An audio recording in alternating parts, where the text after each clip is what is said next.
Hello, my name is Carla Jaramillo, and I'm doing a presentation on disruptive technology.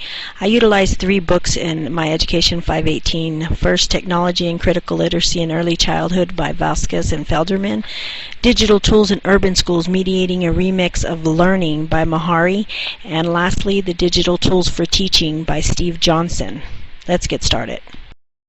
Technology is just a tool in terms of getting the kids working together and motivating them. The teacher is the most important. Bill Gates. I agree with the teachers are the most important. They have to be able to differentiate and know when and how to use the technology from traditional to new pedagogy, the subjects and the assignments. And for some, they're the first to introduce this technology to the students. As an educator, you've probably given this assignment or have been asked to complete an assignment like this, what I did this summer, and the kid is thinking, if you followed me on Twitter, you'd know that just shows the disruptive technology with social medias and also the smartphones. This clip art, you notice the teacher is welcoming back the students, and the students look a little stumped, don't quite understand what's going on. So she weans them from texting from the summer, and she's misspelling and using a lot of shorthand. This shows the disruptive technology and how it affects the students' language interpretations, how they perceive and process the information. This is one of my favorite clip arts. There aren't any icons to click. It's a chalkboard. I like this one because the student's just looking in amazement, doesn't know what to do with the blank chalkboard. Mahari states that the 21st century students usually are aware of new technology by including their background knowledge. It could help them connect in a better way. These are some terms that we should remember when it comes to disruptive technology. Disrupt, shake up, challenge, evolve, change. These tools, we need to use effective tools in and outside of the classrooms. Incorporating these ideas with our curriculum will change the way the students are engaged and the way they learn. Here we have what's called a word cloud. You see all the writing. It can be custom made, any shape, any design, any colors. Make it as creative as you'd like. But either way, what you write has a meaning in there, and it tells a story. Another disruption in technology is the wiki world, or wikis. When you're looking up wikis or information on the internet, you just have to be careful and know which information is true or false. Anyone can create a wiki page. The idea of the digital university, this is a big disruption in technology, offering the distance education and the online degrees.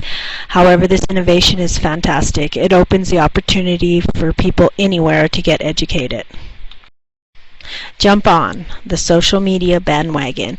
To name a few: Snapchat, Skype, Facebook, Instagram, YouTube, Flickr. Whether it's to read messages, see pictures, it's a new accessibility that we have and a way to exchange information. Here we have the stages with minimal disruption and maximum disruption. You see the PowerPoint on the minimal. We've gotten a little more high-tech with Google Docs, Facebook, Twitter, YouTube. The QR codes, where if you just have a smartphone and you scan a QR code, it gives you information. Noodle, Udemy, Coursera, these are distance online learning platforms that provide universal access. Here you see the traditional way of learning, piled up books, all the information, and then you see a little more convenience with the disruption of technology on a laptop. Technology enhances learning. The pink agrees strongly, the yellow agrees somewhat, the blue disagrees somewhat, and the black disagrees strongly. It's showing the differences in classroom magazines compared to digital resources, the difference that technology has engaged and enhanced in students. Here we see the pictures of the smartphone, the iPad, recorder, digital camera, laptop, to explore, attend, begin, design, create, curate, and engage these students.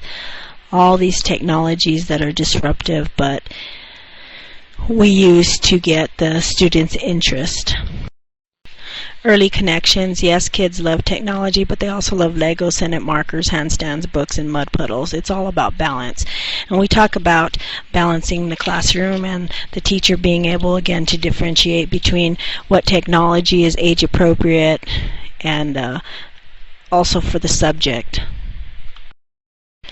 Here we see new forms of social interaction with the children above. They're all using some form of new technology, whether they're texting, messaging, sending pictures, communicating, or just playing games. In the bottom right-hand corner, we see the new interactions with families and their technology.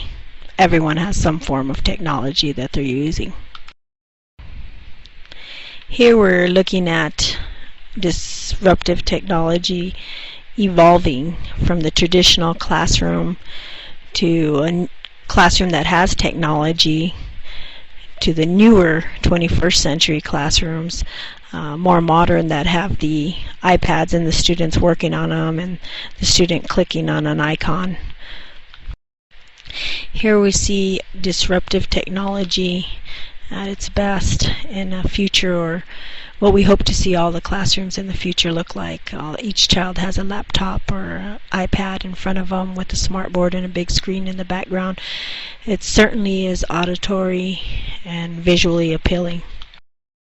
I'm going to end my presentation with this word cloud, how disruptive technology affects and every word has a meaning to it, whether it's in our career, school, university. Mohari states that learning in a virtual environment is predicted on being able to establish a sense of place, and this virtual experience creates a more active learner.